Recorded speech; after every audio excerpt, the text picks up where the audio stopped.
Forget the neat timeline of human history. The past is stranger than we think, filled with artifacts defying explanation. These discoveries challenge our understanding of our origins. What if we're a civilization with amnesia? These real artifacts and structures are puzzles our science can't solve, suggesting our ancestors were more advanced than we knew. We're embarking on an expedition to confront evidence hiding in plain sight. What if humanity's story is grander and more mysterious than we're told? The adventure starts now. Let's be clear from the get-go. These are not myths. These are real discoveries no one can explain. We're not venturing into the realm of fiction or fantasy here. We are standing in the world's most prestigious museums. We're trekking to remote archaeological sites, and we are looking at cold, hard evidence. Evidence that has been catalogued, studied, carbon dated, and scrutinized by experts from every field imaginable. Yet, after all that analysis, all the papers written and theories proposed, the fundamental mystery of these objects and places not only remains but deepens. They are the ultimate cold cases of human history. Think about it. We can split the atom. We've sent rovers to Mars. We carry the world's entire library of knowledge in a device that fits in our pocket. We consider ourselves the masters of technology and understanding. But when we come face to face with a 2,000-year-old clay pot that seems to generate electricity, or a map from the 1500s that shows a continent's coastline that wasn't officially discovered for another 300 years, our comfortable certainty begins to crumble. It's a humbling and frankly thrilling experience. It forces us to admit that we don't have all the answers. Every single artifact we're about to investigate is a direct challenge to the conventional historical narrative. They are like glitches in the matrix of our past, pieces that simply refuse to fit into the puzzle. Mainstream archaeology often tries to explain them away as ceremonial objects, toys, or simple misinterpretations. But when you look at the sheer precision, the advanced knowledge, and the recurring patterns across the globe, that explanation starts to feel less like science and more like an attempt to preserve a fragile status quo. It's easier to label something a ritual object than to admit our ancestors might have known things that we've forgotten. So join me on this journey as we put the official story on trial. We will act as detectives, examining the clues that have been left behind for us. These aren't just dusty relics. They are messages from the past waiting for the right questions to be asked. They are tangible enigmas that suggest a different story of our world, a history filled with lost technologies, forgotten sciences, and a level of global connection we're only just beginning to rediscover. These are the real-life mysteries that prove the past is anything but dead and buried. Our first stop takes us to the dusty storerooms of the National Museum of Iraq and to a discovery that is as unassuming as it is world-altering. In 1936, during an archaeological dig near Baghdad, workers uncovered a collection of peculiar clay jars. They were small, about 6 inches tall, nothing that would scream lost technology. But inside one of these Parthian-era pots was a copper cylinder, and inside that a rusted iron rod held in place by an asphalt plug. At first glance it might look like a simple container, but to a trained eye it looked eerily familiar. It looked like a battery. Think about that for a second. The invention of the electric battery is credited to Alessandro Volta in the year 1800. He was a giant of science, celebrated for ushering in a new age of power. Yet here we have an object dated to around 250 BC that appears to be a fully functional galvanic cell. That's a gap of nearly 2,000 years. When replicas of this Baghdad battery are built today using the same materials and filled with a simple electrolyte like vinegar or grape juice, they produce a steady electrical current. It's not a theory, it's a demonstrable fact. The immediate burning question is, why? What on earth would an ancient civilization in Mesopotamia need electricity for? The most common theory floated by mainstream academics is that they were used for electroplating, fusing a thin layer of gold or silver onto another metal. And indeed, some artifacts from the region do appear to be electroplated. But this explanation, while plausible, feels almost too simple, too mundane. It doesn't capture the magnitude of a discovery like controlled electricity. It's like inventing the combustion engine and only using it to power a toaster. The mystery deepens when you realize this isn't just one isolated artifact. Dozens of these potential batteries have been found. Was this a widespread, commonly understood technology? If so, Where are the other devices it was meant to power? Were there ancient forms of lighting? Could it have been used in healing practices, applying gentle electrical currents to the body in a primitive form of electrotherapy? Or was it part of a secret knowledge known only to a select few priests or artisans? The Baghdad battery doesn't just ask us to rewrite a chapter of history, it forces us to ask if we found the book at all. Let's dive deep, as in 1900 Greek sponge divers found an ancient Roman shipwreck of Antikythera. Amongst the statues and artifacts, they found what looked like a corroded lump. Decades later, scientists discovered a complex system of gears. It was a 2,000-year-old machine, unlike anything from that era. Using advanced scanning, researchers found it was an ancient analog computer. This astronomical calculator tracked the sun, moon, and planets. It was a model of the cosmos. Who made it and what else did they create? What other secrets lie in the deep? From the depths of the sea, we move to the archives of a Turkish palace. In 1929, a discovery was made in the Topkapi Palace in Istanbul. It was a map drawn on gazelle skin, dated to 1513, signed by Piri Reis. When you look closer, things get strange. This isn't just a map of the known world, it appears to be a map of a world that nobody in 1513 should have known. Down at the very bottom, it shows a landmass extending from South America that looks uncannily like the coast of Antarctica. Antarctica wasn't officially discovered until 1820. It depicts the coastline without its ice cap. Piri Reis's map may be a glimpse into the knowledge of a forgotten prehistoric civilization. High in the Andes Mountains lies Pumapunku, part of the ancient city of Tiahuanaco. Giant andesite and diorite blocks, some weighing over 100 tons, are scattered across the barren plateau. The mystery lies in the staggering precision of the cuts, perfect angles, and drilled holes. Engineers say replicating this today would require advanced tools. Yet, the Tiahuanaco culture had no writing wheel or advanced tools. The precision defies explanations involving primitive tools. Pumapunku, the door of the Puma, challenges our understanding of ancient technology and knowledge. Pack your bags. Our next destination is one of the most remote and enigmatic places on the planet. We're heading deep into the Pacific, to the Federated States of Micronesia, to Nan Madol. Known as the Venice of the Pacific, it's an engineering marvel. How they built this megalithic metropolis is a question that still haunts archaeologists. Nearly 100 artificial islands are spread over 200 acres, all interconnected by canals. The walls are constructed from massive basalt logs, some weighing up to 50 tons. The basalt was quarried miles away. How did they transport these gigantic stones? And then there's the mystery of its abandonment. Today, Nan Madol is a silent, haunting ruin. It's a place that asks more questions than it answers. Sometimes the biggest mysteries come in the smallest packages. In 1898, deep within a tomb in Saqqara, Egypt, excavators unearthed a small 6-inch wooden object. At first glance, it looked like a simple carving of a bird. It was catalogued, labeled as a wooden bird model, and then largely forgotten. But this was no ordinary trinket. This little artifact has since sparked one of the most fascinating debates in Egyptology. Is it a child's toy or something far more revolutionary? Unlike other avian figures from ancient Egypt, this one has some very peculiar features. Its wings are straight, not curved like a real bird's, and they have an airfoil shape. The tail is also unusual. It's a vertical rudder. These are not the features of a bird, but of a modern glider. When a full-scale replica of the Saqqara bird was built and tested, it flew. Could the ancient Egyptians have conquered the skies thousands of years before the Wright brothers? For now, the Saqqara bird remains grounded in mystery. History is built on timelines, the reigns of kings and the rise and fall of empires.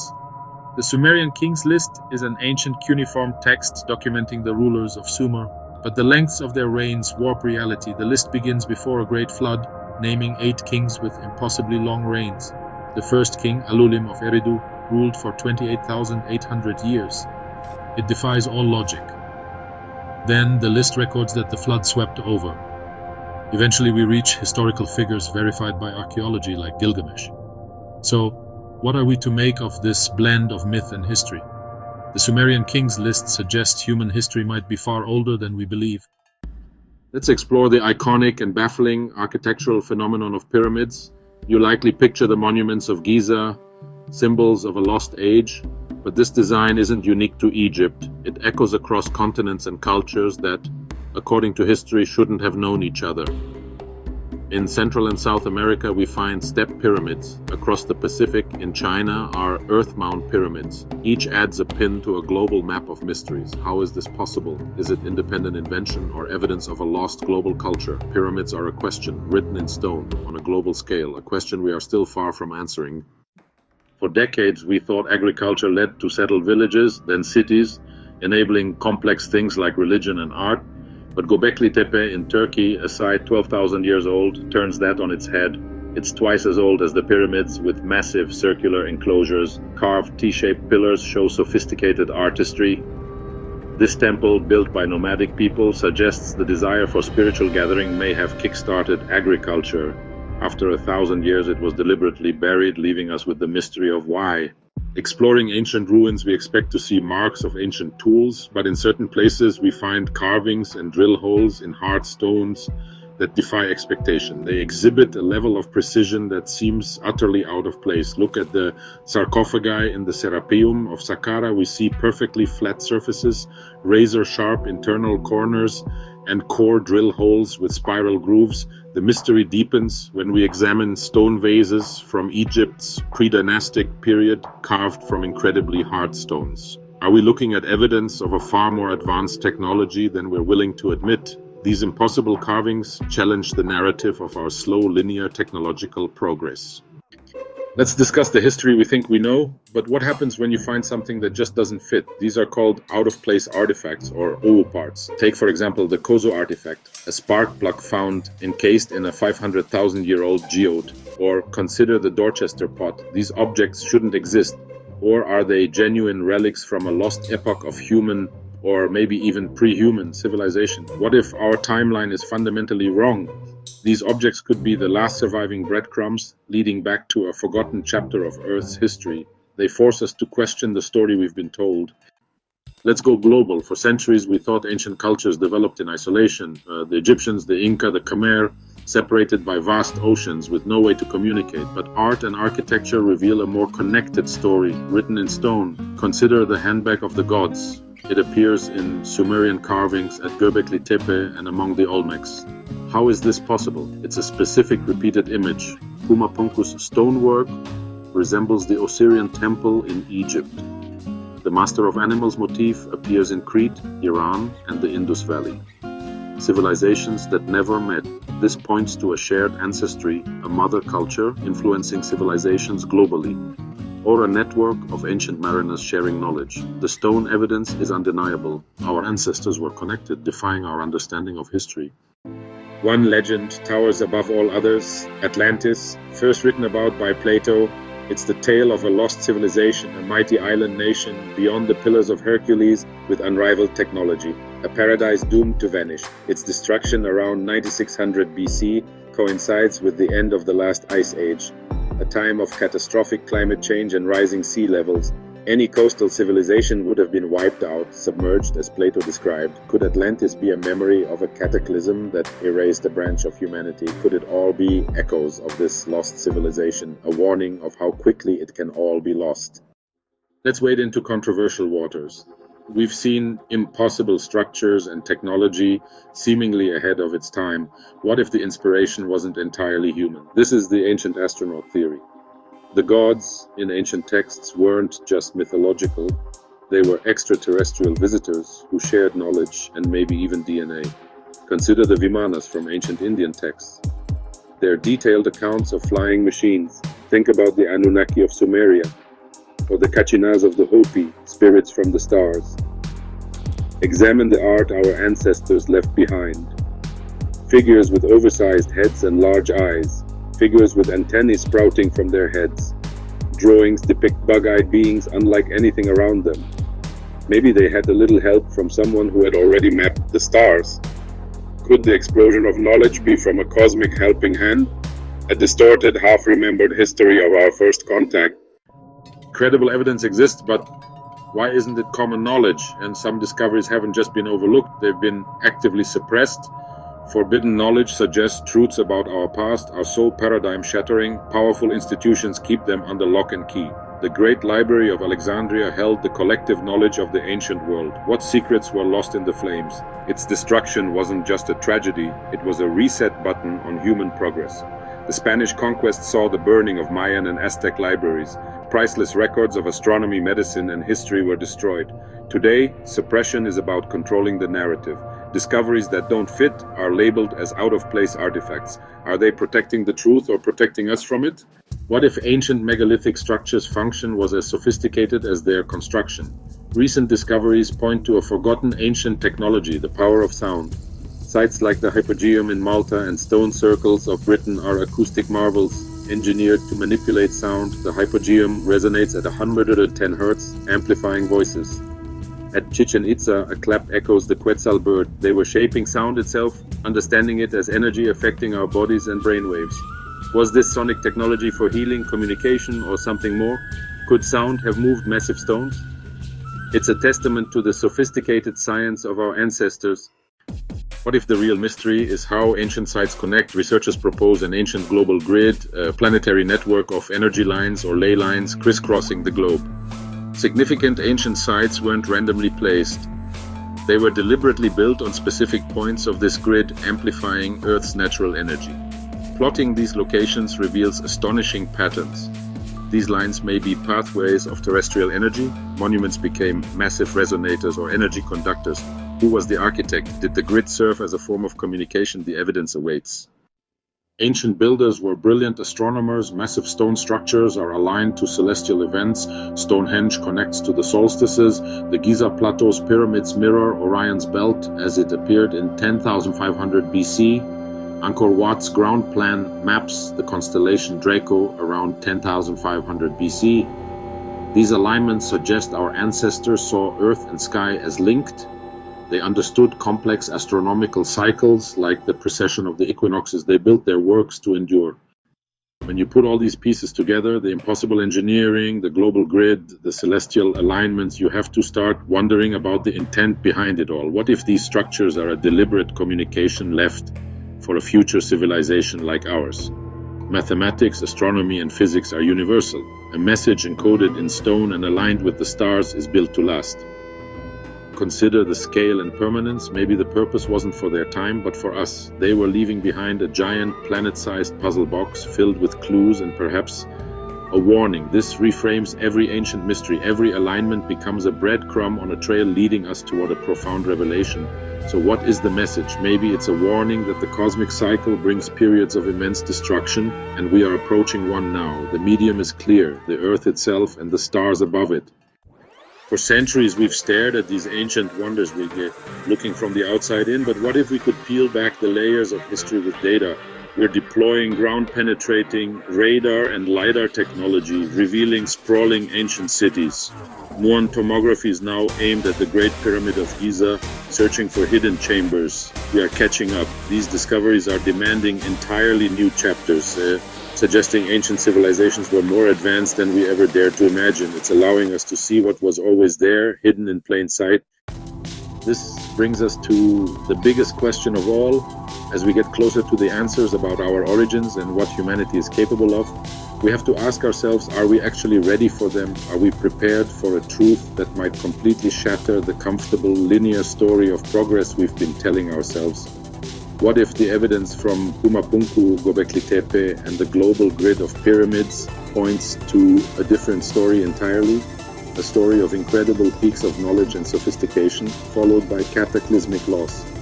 To accept these possibilities means we have to accept that we are a species with amnesia. So we have to decide, do we continue to seek these truths wherever they may lead, or do we turn away, content with the story we already know? So where does this leave us? We've journeyed from the sunken shores of forgotten cities to the star-aligned temples of ancient Anatolia. We've held artifacts that whisper of impossible technologies and stared at maps that chart lands hidden beneath miles of ice. We've questioned timelines, debated mythologies, and stood in the shadow of megalithic structures that defy modern explanation. Each discovery, each anomaly, each out-of-place artifact isn't just a curiosity, it's a crack in the foundation of our accepted history, a puzzle piece that doesn't quite fit the picture we've been shown. It forces us to ask a profound, almost uncomfortable question: What if we don't know the full story? We are taught a linear progression of human achievement, a steady climb from primitive hunter-gatherers to the technologically advanced civilization we are today. But what if that line isn't straight? What if it's a cycle, a series of peaks and valleys, of incredible heights reached and forgotten, only to be slowly rediscovered millennia later? The evidence suggests that our ancestors were not the simple, superstitious people we often imagine. They were astronomers, engineers, geologists, and perhaps something more, possessing a deep, sophisticated knowledge of the cosmos and the Earth itself, a knowledge that has been all but lost to the sands of time.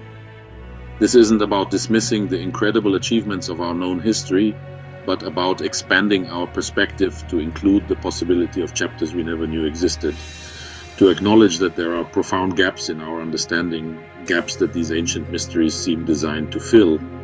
It's a humbling realization to stand before the silent stones of Göbekli Tepe or the intricate gears of the Antikythera mechanism and admit that we don't have all the answers. In fact, we may not even have all the right questions just yet. The past, it seems, is not as settled as we think. Perhaps the greatest mystery of all isn't how these ancient marvels were built, but why. Why go to such lengths to align structures with the stars? Why encode complex knowledge in stone and metal? Maybe they were leaving more than just monuments. Maybe they were leaving a message, a warning, or a breadcrumb trail through time for a future generation they knew would one day come looking. A generation with the tools to see what they saw, and the open-mindedness to listen to their silent, stone-carved stories. As one thinker put it, the story of human history may just be beginning again. We've journeyed to the edge of the map, to the very limits of our historical timeline, and what have we found? We've found more questions than answers. And that right there is the heart of any great expedition. It's not about finding a neat conclusion and tying it up with a bow. It's about opening new doors, revealing new corridors in the labyrinth of the past. Each mystery we've uncovered today isn't an endpoint. It's a launchpad for 1,000 new inquiries, 1,000 new adventures into the unknown.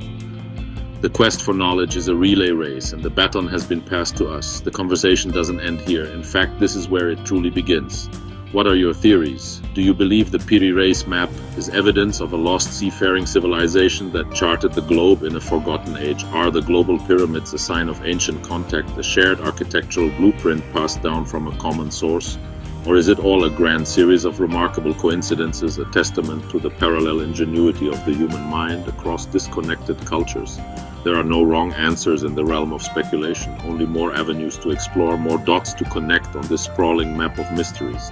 Your voice is a crucial part of this investigation. The comment section below is our digital roundtable, our base camp where we gather to share findings and debate possibilities. Every theory, every insight, every piece of evidence you bring to the table adds another layer to our collective understanding. The greatest discoveries are rarely made by one person in isolation. They are the result of shared passion, of collaborative curiosity, of countless minds working together to solve a single monumental puzzle. This is your invitation to join the team, to become part of the expedition. So as we stand at this precipice, looking out over a landscape of unanswered questions, the journey is far from over. In many ways, we're just getting started. There are more sites to excavate, more artifacts to analyze, and more ancient texts to decipher. The past is still speaking to us, and it's up to us to learn its language. If you're ready to continue this journey, to keep digging, to keep questioning, and to explore the stories that lie hidden just beneath the surface of our world, then you're in the right place. The next chapter is waiting to be written. These aren't just stories from a distant past. They are echoes in our present, challenging everything we thought we knew about where we come from. The clues are all around us, etched in stone, buried in the earth, and aligned with the stars. Every question we ask chips away at the walls of our ignorance, revealing a picture of humanity that is far older, more mysterious, and more magnificent than we ever dared to imagine. As we've seen today, sometimes the most profound discoveries lead not to answers, but to even bigger questions. And that's the real treasure, because the moment we think we have it all figured out is the moment we stop exploring. The truth is, we're still explorers, charting the vast, unknown territories of our own history. We've uncovered ancient batteries, impossible maps, and celestial computers that shouldn't exist. We've walked through cities built by giants and temples older than agriculture. And with every step, the mystery only deepens. This journey has shown us one thing for certain: our history is not a closed book, it's an ongoing investigation, and the most incredible chapters may still be unread. The expedition is far from over. In fact, if these ancient clues are any indication, we are on the verge of a new age of discovery where the lines between myth and history finally blur into a new, more complete truth. The past is reaching out, and it's asking us to listen, to look closer, to think bigger, to question everything. The greatest mysteries of our world are still out there waiting to be solved. And as long as there are questions, the search will continue, because we have more questions than answers. And we're just getting started.